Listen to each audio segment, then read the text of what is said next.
Hello guys, welcome back to my channel. ఈరోజు మనం TS ICET syllabus ఎలా ఉందో చూడబోతున్నాం.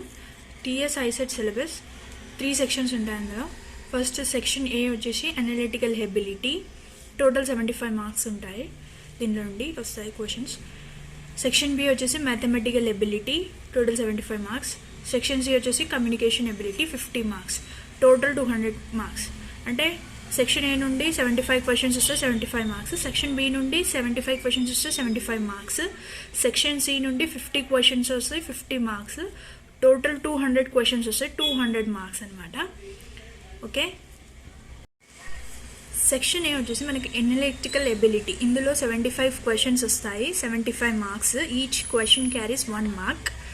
సో ఫస్ట్ వచ్చేసి మనకి అనలిటికల్ ఎబిలిటీలో డేటా సఫిషియన్సీ అనేది ఉంటుంది.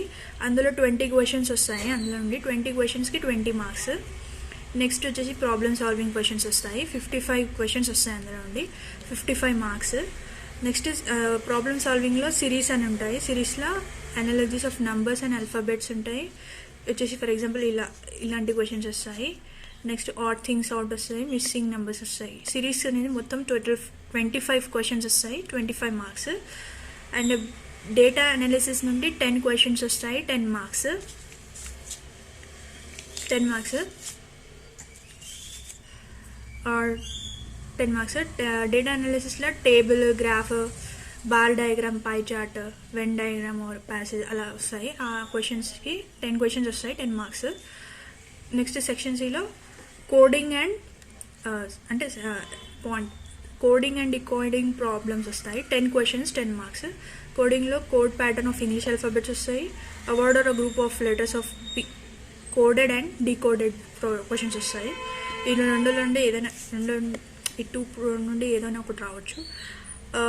నెక్స్ట్ డి వచ్చేసి date, time and arrangement problems వస్తాయి. అవి 10 క్వశ్చన్స్ వస్తాయి, టోటల్ 10 మార్క్స్ ఉంటుంది అనమాట. అందులో క్యాలెండర్ ప్రాబ్లమ్స్ రిలేటెడ్ కానీ, క్లాక్ ప్రాబ్లమ్స్ కానీ, బ్లడ్ రిలేషన్షిప్స్ కానీ, ఇలాంటివి ఏవైనా రావచ్చు. సో ఈ total data sufficiency 20, 50, total 75 questions వస్తాయి, 75 మార్క్స్ అనమాట దీనికి. నెక్స్ట్ వచ్చేసి మ్యాథమెటికల్ ఎబిలిటీ. సో మ్యాథమెటికల్ ఎబిలిటీలో total 75 questions, 75 marks. Each carries 1 marks same. So first వచ్చేసి మనకి ఇలా అర్థమెటికల్ ఎబిలిటీ గురించి వస్తుంది. అర్థమెటిక్ ఎబిలిటీలో నుండి 35 క్వశ్చన్స్ వస్తాయి, 35 marks total. Next algebraic and geometric ability వస్తుంది. అందులో నుండి 30 క్వశ్చన్స్ వస్తాయి, 30 మార్క్స్. నెక్స్ట్ స్టాటిస్టికల్ ఎబిలిటీ నుండి 10 క్వశ్చన్స్ వస్తాయి, 10 marks. So total 75 questions, 75 marks అనమాట. సో ఇందులో ఇది మ్యాథమెటికల్ ఎబిలిటీ అనమాట. నెక్స్ట్ వచ్చేసి సెక్షన్ సి కమ్యూనికేషన్ ఎబిలిటీ. ఇది మనకి మొత్తం గ్రామర్, ఇంగ్లీష్ గ్రామర్ లాగా ఉంటుంది అనమాట. ఇందులో 50 క్వశ్చన్స్ వస్తాయి, 50 మార్క్స్ అనమాట. ఫస్ట్ వచ్చేసి మీనింగ్ ఉంటుంది, సెంటెన్స్ విత్ డాషెస్ వస్తాయి అనమాట. సెంటెన్స్ ఉంటాయి అనమాట, మీనింగ్ అనేది మనం గెస్ చేయాలి.